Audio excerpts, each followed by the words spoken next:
Ko'pchilik, aziz mehmonlar, sizlar bilan bugun shu Xilam Xudoberdi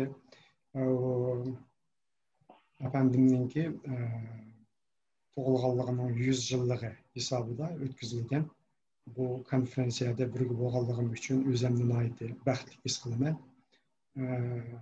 Benim ko'z oldimda hozir ekranda ko'rinayotgan ko'pincha kishilarning yuzlari men uchun nihoyat tanishliq. Ba'zilaringlar mening do'stim bevosita. Ba'zilaringlarni gazet yuzlaridan, Uyg'ur ovozi gazetlaridan ko'rib turgan yoki so'zlagan ovozlaringlarni anglagan, ba'zilar bilan bevosita tanish, ba'zilaringlar bilan bugun tunji qatim yuz ko'rishyapman bu ekranda. Aralığımız gerçi 7-8 bin kilometre bolsa mı, okyanlar aramızda ayırıp durgan bolsa mı, lekin bu internetten ibaret texnologiya bugünkü günde bizni xuddi bir öydekidek holatga keltirdi. Albatta, mushundaq texnologiyani ijod qilgan ijodkorlarga rahmat aytamiz. Men ham bugun o'zimni nihoyat bir baxtli his qiladigan bir ish bor, u nima deganda Şu Uyghur halkının hayatında, Uyghur halkının 20. asır tarihinde ötken meşhur olan şahs. Gerçi özü o Orta Asya'da, yani Merkezi Asya'da, yani Uygurlarınki, bundak söyleyende, anı vatanınki sırtıdaki yeni bir anı vatanında doğulup ösken, şu cayda üsüp yetilgen, şu cayda bir devlet erbabı bulup yetişken, ama yanıla bütün ömrünü, bütün hayatını fakat bir noktaga, Uyghur halkının siyasi, ictimai, iqtisadi, medeniyet, gülleniş hayatıga bağışlagan muşu kişini Xilam Xudoberdi efendimni eslash sizlar bilan birlikda fursatga erishganim men uchun cho'ng xo'shallik.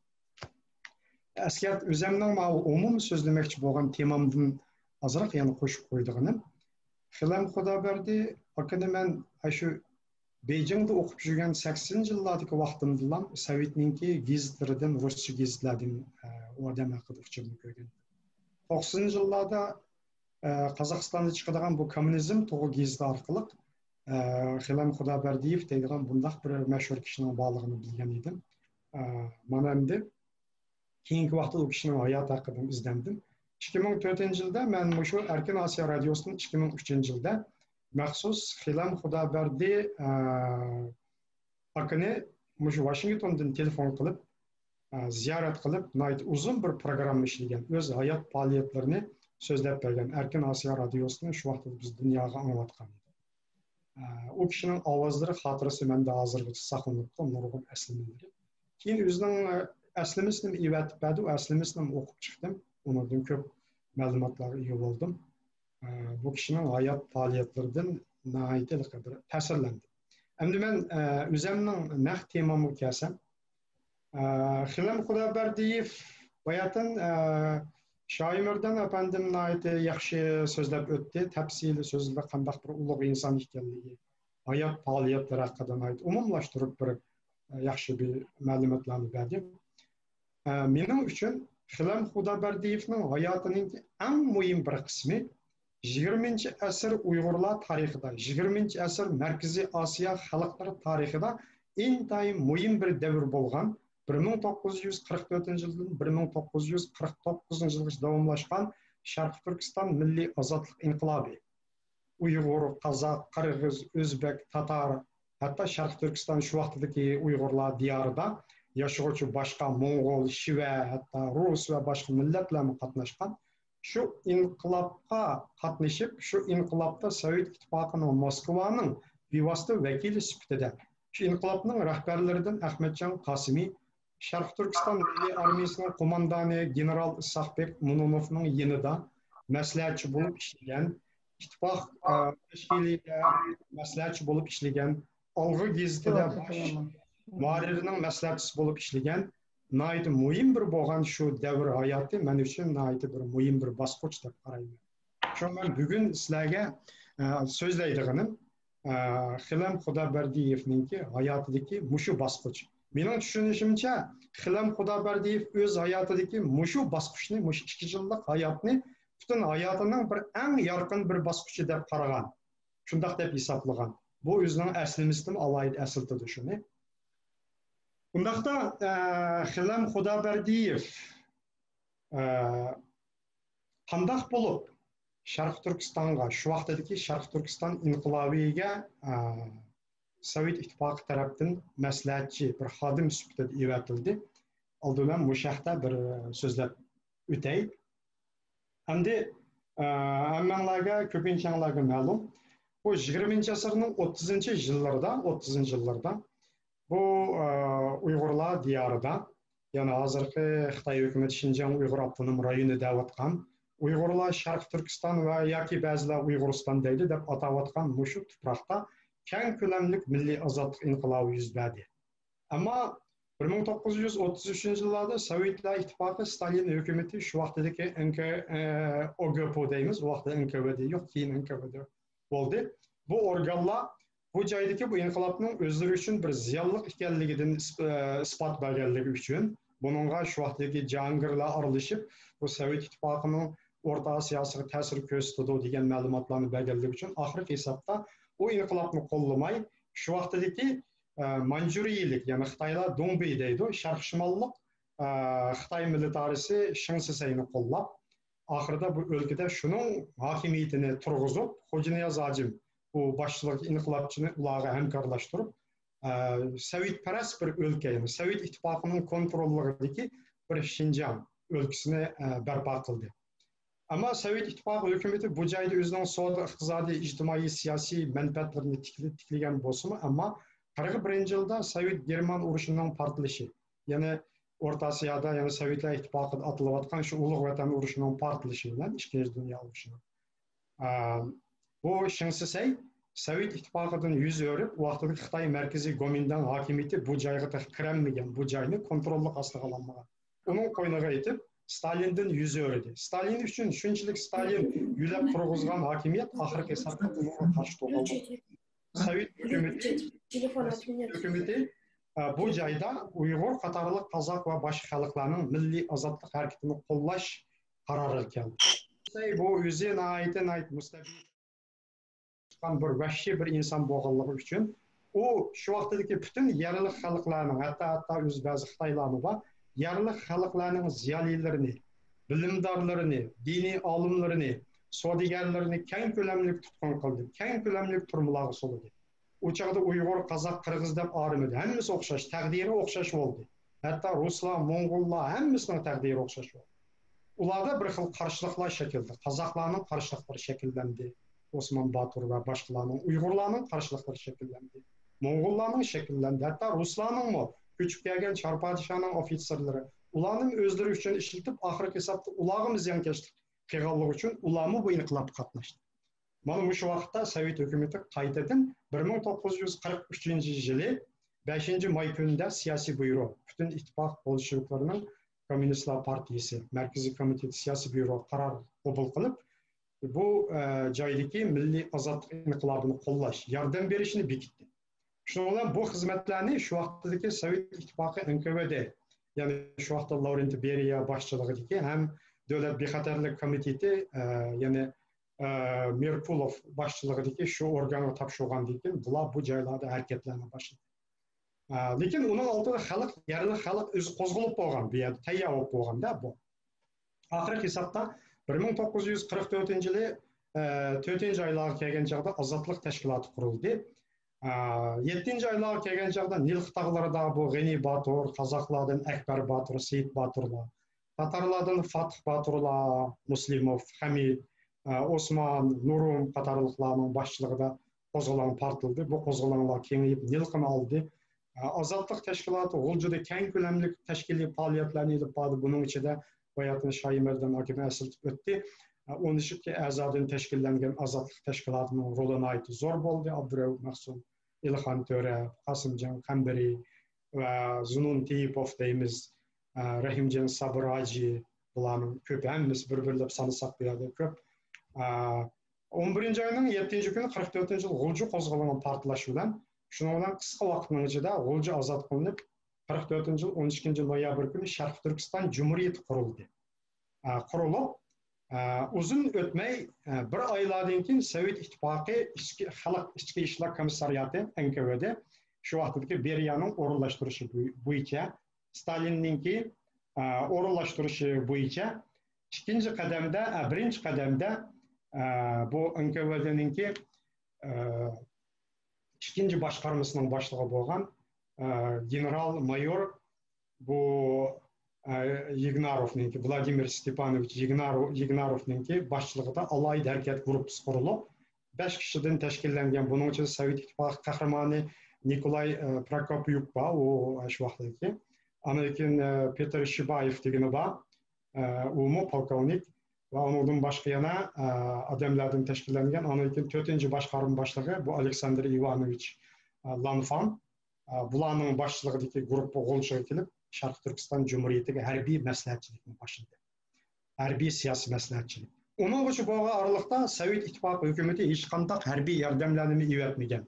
Xalq g'alaba qozonib, asosiy ish bitgandan keyin Sovet Stalin hükümeti demak bular yordam bersak bo'ladi ekan, o'zimizning siyosiy strategiyalarimizni amalga oshirishda bular foydali ekan deb qarab rasmiy yordamlarni boshladi. Mana bu faktlarni rahmatli Abdurauf Mahsun Ibrohimiy mana o'zining 7-8 soatligan intervyularda tafsili so'zlab bergan. Generallarning qachon kelgan. Bu mening Sovet arxiv dokumentlari bo'yicha da'vatim. 90-yillardan keyin nurg'un arxivlar ochildi. Bir qism arxivlardan Valeriy bu professor Barmin foydalanib buni fosh qildi. Keyin yana bir qismlar fosh qildi. Yana bir qism arxivlar hozir bu Amerikadagi Woodrow Wilson markazi tomonidan e'lon qilinayotdi. Shunga o'xshash nurg'un materiallar ko'rsatdiki, bunga Sovet Ittifoqi shu vaqtda qo'l tiqqan. Albatta bu Sovet Ittifoqining shu vaqtda o'z davlat siyosiy manfaati uchun bo'lgan ishlardi bularning hammasi. Ammo yana bir yoqdan olganda har qanday bir davlat o'z siyosiy manfaatlari, o'z strategik planlari bo'yicha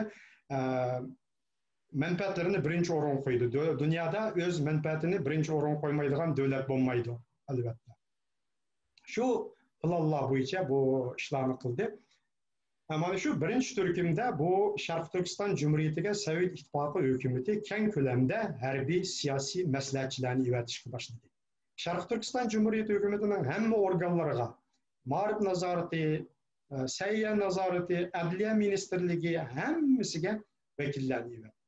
Qiziq yeri Sovet Ittifoqi hukumati harbiy maslahatchilarning ko'pinchisi shu vaqtda ruslardan tashkillangan bo'lsa, asosligi bu ma'muriy maslahatchilarga yerlik xalqlardan, O'rta Osiyo xalqlaridan evatdi. Masalan, bu jihatda Sovet Ittifoqi Uyg'urlarining shu vaqtdagi Sovet Uyg'urlarining roli nihoyat zo'r bo'ldi. Sovet Ittifoqi hukumati bu maslahatchilarni evatishda Sovet Ittifoqidagi bu Uyg'urlardan nihoyat yaxshi foydalandi. O'zbek, qozoq va boshqalardan bo'libmi Uyg'urlardan. Ham bu ishlarni shu vaqtda O'zbekiston Kommunistlar partiyasining birinchi sekretari Osmon Yusupovni, Qirg'izistonda bo'lsa, Qirg'iziston bu ministrlar kabinetining oliy sovutining boshlig'i bu yana bir qirg'iz kishi hozir damalliq unutib qolibdimi?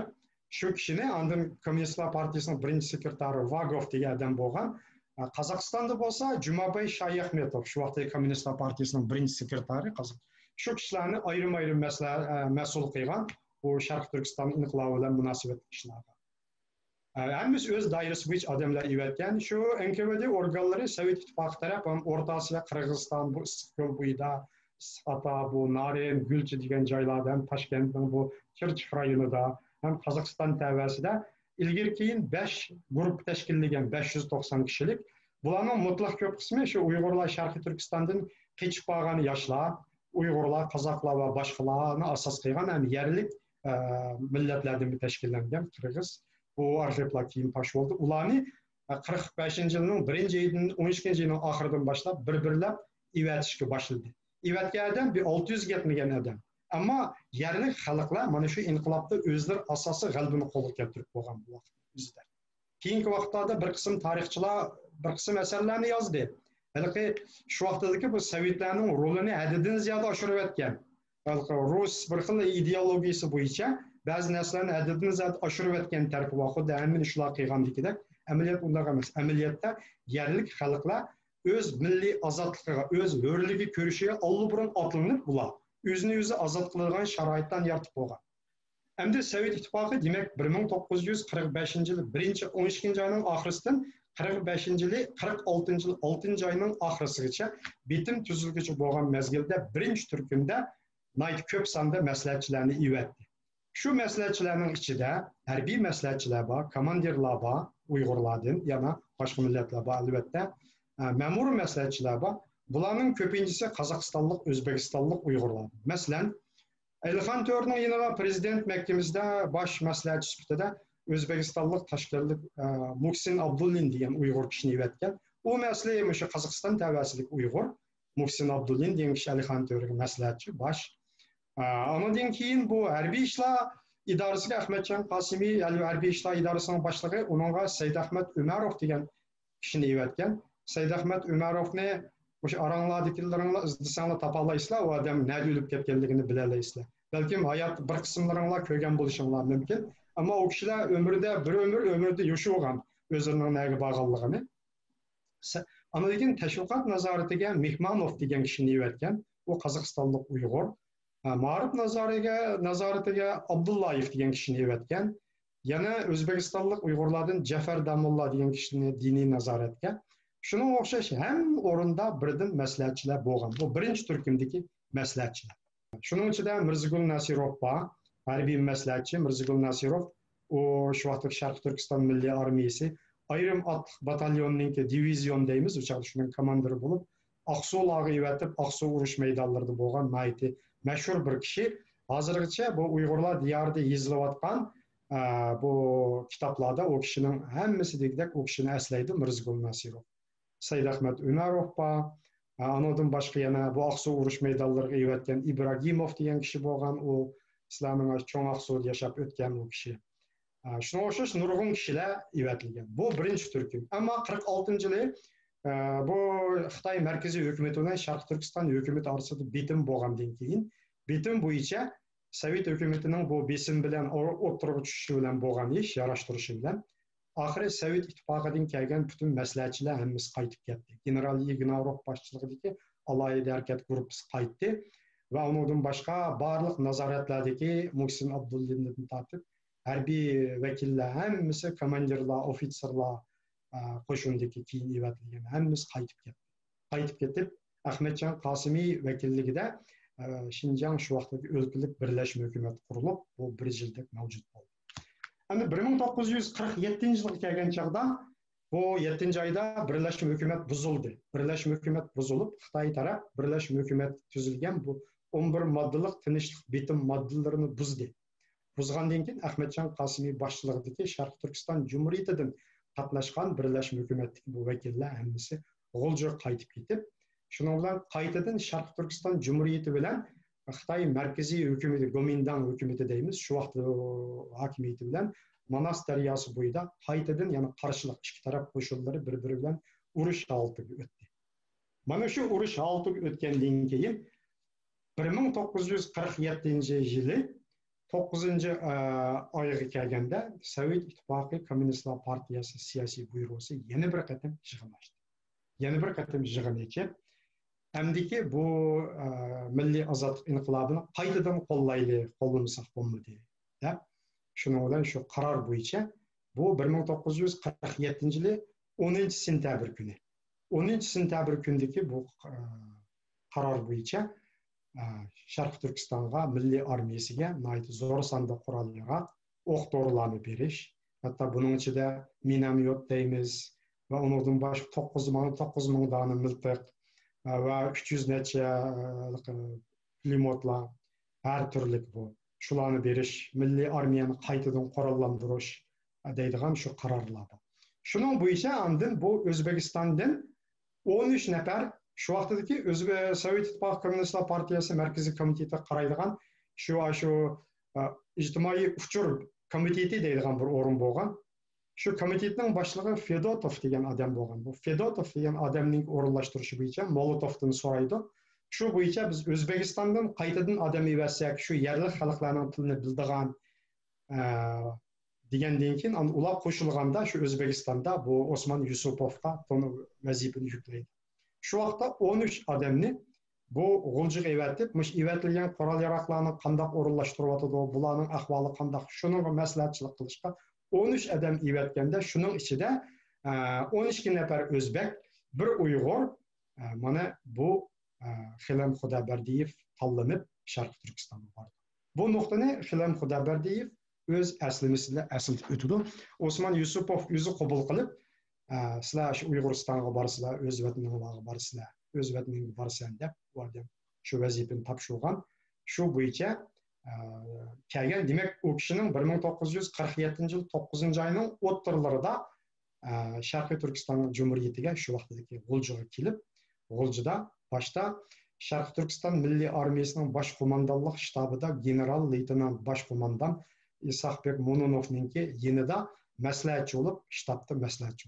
Chunki bu vaqtda Sharqiy Turkiston Milliy armiyasi bosh qo'mondonlik shtabidagi bosh maslahatchilarning hammasi 46-yilda ketib bo'lgan. Ikkinchi turkumda bular keldi.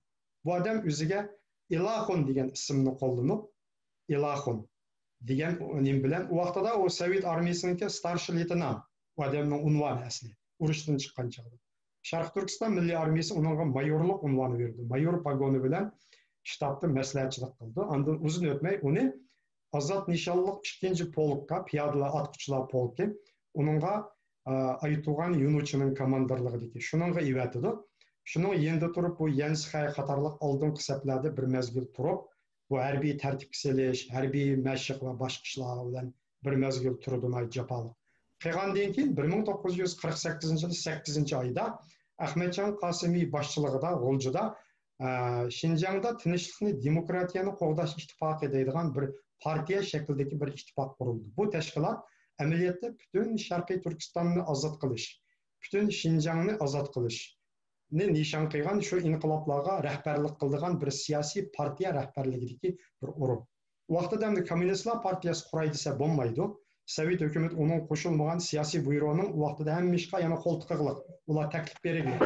Taklif bo'yicha buni qurgandan keyin Xilam Xudoberdiyev mana mushu ittifoq tashkilotida qatnashib Ahmedjon Qosimiyning yanida maslahatchi bo'lib ishlaydi. Amerikan Olg'i gazeti chiqdi, bu gazet, u gazetda bosh muharrir bo'lib ishlaydi. Ana u chog'da G'uljida Inqilobiy Sharq Turkiston gazeti chiqadi. Bu gazetga bir mezgil kelib, gazetning bu zamonaviylashtirish ishlariga ba'zi maslahatlarni bergan. Bu vaqtda Munir Yerzin aka yaqinda vafot bo'ldi. Mana bu vaqtda ko'p so'zlab bergan. Munir Yerzin aka ko'p suhbatlash bo'lgan. Shuna o'xshash bu Sharq Turkistonning bu 48-yildan yoki 49-yil 7-oylarda ketkichi bo'lgan oraliqdagi barliq bu siyosiy, madaniyat, iqtisod va boshqa ishlarga, keng ko'lamda harbiy ishlarga bu aralashadi. Ya'ni shu vaqtda general Ahmedjon Qosimiy, general Isahbek, Abdukarim Abbasov, Rahimjon Sabraji va undan boshqa armiya komandirlaridan hammasidek Ziyo Samadiy shular bilan yaqin hamkorliklarda bo'ldi. Bu endi shu vaqtning o'zida, ya'ni ikkinchi turkumda Xilam Xudoberdiyevdan boshqa yana Hasanov deymiz, ya'ni boshqa Uyg'ur ofitserlarni kelib har qaysi qismlarda yana maslahatchi bo'lgan. Heliqi generallar, general Yignarovlar Turkmaniston SSR'ninki ichki ishlar ministri bo'lganda u kishini 47-yil 9-oyda qaytadan bu chaqirib akilib Fedotovning o'rinlashtirishi bo'yicha Beriya vaqtida u chaqda Beriya emas, u chaqda Kruglov boshqargan ishni. Vaqtida u chaqda MVD deymiz, NKVD emas. U kishi boshqardi. Shuni o'rinlashtirishi bo'yicha Anakin Abakumov bilan Abakumov qaror qildi bu qarorni. Shu bo'yicha bu general Yignarov boshchiligidagi bu guruhni qaytadan G'uljiga evatdi. Bular ikkinchi qatimda bu harbiy maslahatchilar G'uljida turmay, Qo'rg'as chegarasida o'ltirib, Qo'rg'asda turib bu ishlarga aralashadi. O'sha Osmonning isyonini bostirish va boshqa ishlarning hammasida shular orqada turib qilgan. Ammo bu oraliqda bu Xilam Xudoberdiyevlar bevosita ular bilan aloqa. Shunga Xilam Xudoberdiyev o'z aslimizning davomida Osmon Yusupovning o'zini uzitish oldida shu general bu Yignarovning buyrug'iga shartsiz bo'ysunishlar deb o'rinlashtirganligini o'zim eslatib o'tgan. Demak, bularning hammasi 1949-yil 8-oyda bu Ahmedjon Qosimiy qatorliqlar Bejingga siyosiy maslahat kengashining yig'iniga bordi deb 22 avgust kuni G'uljidan ayrilib, Olmaotaga kelgandan keyingi tragediyalar men so'zlamasammi bu keng odamlarga ayrim masala, buni ayrim tema, buni to'xtalmaymiz albatta bu yerda. Shular menishning oldida bu G'uljida yana vaqtida maxfiy general Isahbekning endi Aleksandr Ivanovich deymiz, Aqbash taxallusliq general yana shu yerda turadi. Bular hammasi Ahmedjonlar G'uljiga menishning Алмутыға меңіштің алдыда mana muşular әміз Хилем Худабердиев ака ve başka Қорғастығы генерал Егнаров, Шибаев дегенлер қайтып келген бұларның әммесі қайтадан Москваға қайтып кетеді, кейін андын вақиғалар жүз береді, bu işler tügeydi. Bu ağırlıkta bu 49 yılı 6. ayda Xitay Komünistler Partiyasının sekreteri Liu Shaoqi Mao Zedong tarafından Moskvaga məxfi etilib, Stalin bilan bu məxfi kelishim tuzgan. Şu vaqtda Stalin bu Xitay Komünistler Partiyasiga tezdan Şinjanni ishg'ol qilinglar, men sizlarga yordam beraman degan va'dalarni bergan, hatto askar chiqarish va'dasini bergan, aeroplan samolyotlarni chiqarish va'dasini bergan. Shu bo'yicha hamma narsa shunday o'rinlashtirish bo'yicha bo'lgan. Şu vaqtda Hakim Jabbor Yarullabekov degan kishi bo'lgan, doktor, cho'ng maslahatchi Sovet Ittifoqining cho'ng vakili. Bu kishilarni hammamiz shu vaqtda qaytib ketdi. Bu orliq nurg'un voqealar bor. Umuman, endi bu kishilar ayni vaqtda mayli Xilem Xudoberdiyev, mayli boshqalar bo'lsin, shu Uyg'urlar bo'lsin yoki boshqalar bo'lsin, hammasi oldidan shu vaqtdagi Sovet Ittifoqi hukumatining o'rinlashtirishi bo'yicha, shularningki plani bo'yicha, shu vaqtdagi siyosiy prinsiplar bo'yicha, shu vaqtdagi Xitoy siyosati, xalqaro munosabatlar siyosati ve şu vaqtdagi Şinjan, Sharq Turkiston yoki Uyg'urlar diyori yoki Uyg'uriston yoki boshqa bir shu nomdagi rayonga bo'lgan siyosatiga xizmat qildirilish nuqtasida bo'lgan. Ular o'z davlati, o'z hukumati uchun sodiqlik bilan xizmat qilgan. Ammo bu kishilar Xilem Xudoberdiyev, uning oldidagi Mirzagul Nasirov va undan boshqa yana bu Saidahmad Umarov va bu Asim Ibragimov, Mehmonov, bu Abdullayev, Jafar Damullam, bu deyimiz nurg'unlagan Uyg'ur ofitserlar, ikkinchi urushdan saqchi. Bizning vatandagi shu urushlar o'lib ketganda, nurg'unlar shu yerda o'lgan. Germanning o'qlarida o'lmaganlar, oyoqda G'o'ljidan jang maydonlarida o'lganda, Shixo jang maydonlarida. Hammasida bir xil ruh bo'lgan qizg'inlik. Tarixiy vatanimizga ketyapmiz. Tarixiy vatanimizni ozod qilamiz degan ideya bo'lgan. Ulardagi yuksak Uyg'ur millatparvarlik ruhi bo'lgan. Ular o'z vatanining ozodligi uchun kurash qildi. Ana vatanining yani bovullarının da çünkü 1881-83 yılda ulanın bovulları ili diyardan yetsu vadılları köçüp çıkanda köp sandıkları, köp sandık Uygurlar. Gerçi bir kısım Uygurlar bolsa mı rayonlarda mesela Qorğas Daryasının yendiki jaylarda bolgan Ketmen tağları etrafında. Ama yana köp sandık Uygurlar şu vaqtda da Rumyansevning ma'lumotlari va boshqa ma'lumotlar bo'yicha ko'chib chiqqan. Shularning avlodlari, ularning hammasi da özlerinin ana vatani, ana tarixiy vatanini seg'inish tuyg'usi shular uchun xizmat qilish bo'lgan. Bu ideyalar Mirzagul Nasirovlardan aytib kuchli bo'lgan. Hatto ba'zi tarixiy uchurlarga qaraganda, G'o'ljidagi Sovet Ittifoqining shu general Ignarov boshchiligidagi bu Iskandar, Zakir degan odamlar bo'lgan. Zakirning ismi bu Petr Savinov, Iskandarning Ivan Ivanovich Ivanov va Olmutada yashab vafot bo'ldi uzun yillar, 70-yillar. Zakir Krasnodarda yashadi, Qirg'izistonda. Ular şu yerlik tillarni Uyg'ur, O'zbek tillarini yaxshi biladi. Ular o'zlariga yerlik ismini qo'yib olib, Uyg'urlarning shu vaqtda qozoq va boshqalar bilan birga yurib, inqilob qatnashib xalq ishongan, Sovet hukumatidan zo'r umidlarni kutgan mayli Ahmadjon Qosimiy, mayli Ilhom To'ra va boshqalar bo'lsin. Ammo keyingi vaqtlarda bu Stalinning strategik planlarininki bu oqibati shu vaqtda oqibatlarni chiqadi. Qisqasi bu Uyg'urlarda kuchli milliy ideya bo'lganligi uchun şu Sovet İttifakı'nın adamları yani şu Uygurlarni şunun içindeki yani akıdın tekşürüş edip bağın ulanın da. Üzerine bilirler o vaxtdaki NKVD'lerinin nemiş kıldıqallığını. Onu men demesem mi Sovet'nin filmleri hazır köstüvatıdı. Nemişlerini kıldıqallığı bu armiya razvedkilerinin ve başkalarının qandaq faaliyetlerini kıldıqallığını. Bir-birinin guman kılıdığan, bir-birinin aqsını salıdığan da. Şu Uygurlarga Mirzagul Nasirovlar ve başkalardan yanı guman kıygan. Bula Uygurga çokum bulada bir xil ideyasida o'zgarish oldimi bo'lmadimi deb aşıda. Çünkü ulardimi nima uchun biz tashlab ketamiz, nima uchun bu shunchalik janglarni qilib, g'albini qilib, oxirgi hisobda bu mag'lub bo'layotgan Xitoy Gomindan hukumati bilan nima bu suhbat bo'ladi ekan? Nima qurol tashlaymiz? Nima bu Sovet hukumati bergan qurollarning hammasini qaytarib deydigan ulardimi bir xil ichinish bo'lganda tabiiy bo'lgan narsa. Ularning hammasida bir xil o'z millati uchun öz rayonunun azadlığı üçün, öz ana vatanının azadlığı üçün bir xil milliy ideya bo'lgan. Xilem Xudoberdiyev akalardan ana shu ideya bo'lgan. Shuning uchun ömrünün oxirigacha ular ana shu ideya bo'yicha yashadi.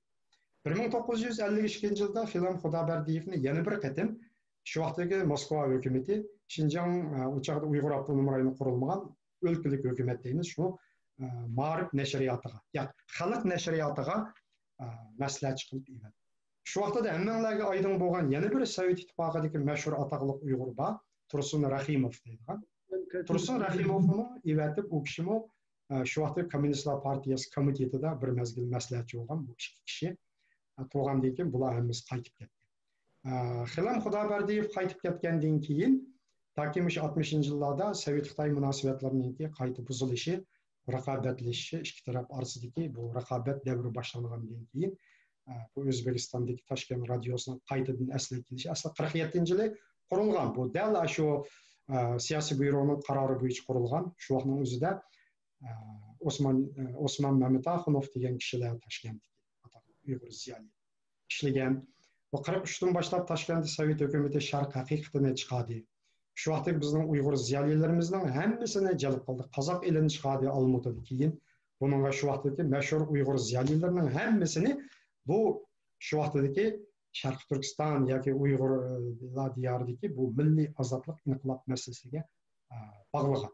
Qadir Hasanov, Abdumajid Ro'zibaqeyev, Sharq haqiqatning Arshiddin Hidoyatov, birinchi Uyg'ur tarix fanlari doktori Arshiddin Hidoyatov, Uyg'urlar tarixi. Ahmedjon Qosimiy Arshiddin Hidoyatovdan keyin ikkinchi qatim tarix fanlari kandidati bo'lgan odam. Ikkinchi kandidat nauk tarix fanlari kandidati Ahmedjon Qosimiy. Uning so'z nutqlarida chiqib turdi. Moskvada kandidat tarix fanlari kandidati unvoni olgan u kishi. Tunji Uyg'ur tarix fanlari olimlaridan biri. Demak, Sharq Turkiston inqilobiga Ahmedjon Qosimiydak yuksak nazariyaga ega, bilimga ega, tarix bilimiga ega bo'lgan bir kishi rahbarlik qilgan. Odatdagi bir odam emas. Shunga bu Xilam Xudoberdiyevning o'z aslimisida Ahmedjon Qosimiydak bundaq arboblar bilan birga ishlaganligidan o'zini intayin baxt his qilganligini eskartadi aslimisida. U kishining Ahmedjon Qosimiyga bergan bu yuksak bahosidan har birimizningki qanday baho berishimiz aydın demaklik mana buni. Demak, bu 60-yillarda O'zbekistonda bu radio komiteti qaramog'ida Uyg'ur ansamblini qurish, 12 muqomni qaytadan asliga keltirib, bu Uyg'ur muqomchilarini yig'ib, Uyg'ur 12 muqomini rivojlantirish, bularning hammasi qo'shgan to'pisi Uyg'ur madaniyati, san'ati bu hech qachon tarixda unutilmasdi. Shunga mening xulosam, garchi bu Xilam Xudoberdiyevning hayotidagi bu 4 yillik, 2 yillik Sharq Turkiston Cumhuriyetining tarixiy hayoti Moskvaninki bir vakili sifatida faoliyat bo'lgan bo'lsin, amaliyotda u bir Uyg'ur milliy ro'yi bilan o'zining asli shunqarliq dedinglar-ku, shunqarliqning eng tegi yana nalik, yana ililliq-ku. Shunqarliqning tegi. Demak, ash bovullarning maqomi bo'lgan shu zamini uchun o'zini beg'ishlash bir ro'yi bilan yaşayan bir adam axir. Mening tushunishim shu. Mening so'zim tugadi, rahmat.